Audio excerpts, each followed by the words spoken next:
nuit de mobilisation en France contre le pass sanitaire. Il sera étendu aux lieux de loisirs et de culture dès le 21 juillet. Début août, cette mesure concernera les lieux de la vie quotidienne comme les bars, les cafés, les restaurants ou encore les centres commerciaux.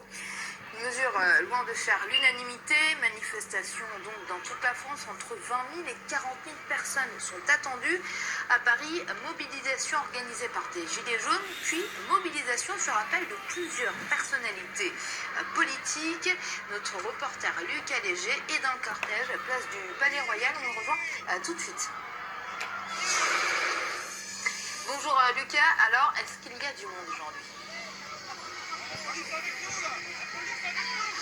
Oui, il y a beaucoup de monde et il y a eu même une véritable cohue lorsque Florian Philippot est arrivé à la place du Palais Royal, juste avant le départ de cette manifestation. Ces manifestants, ils sont tous très remontés évidemment contre les annonces d'Emmanuel Macron prononcées le 12 juillet sur l'extension du pass sanitaire, une extension qu'ils jugent illégale. On entend même parfois les mots de dictatorial. Ici, eh bien, ils sont très remontés, notamment Nicolas Dupont-Aignan qui a rejoint cette manifestation. Je vous propose d'écouter ce qu'il disait tout à l'heure. C'est le début d'un engrenage vers une dictature. C'est un coup d'État sanitaire.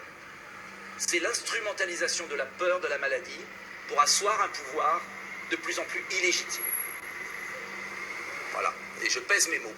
Et je les assume à 100%.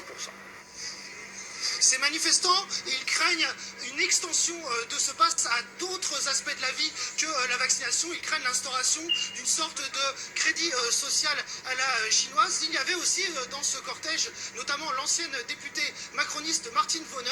Je vous propose d'écouter ce qu'elle nous a dit. Au nom de quoi? Au nom de quoi meurtrir à ce point 67 millions de Français? La Covid est devenue un chiffon rouge, très simplement, pour mettre en place une nouvelle société, une société que les Français ne veulent pas, une société que nous refusons.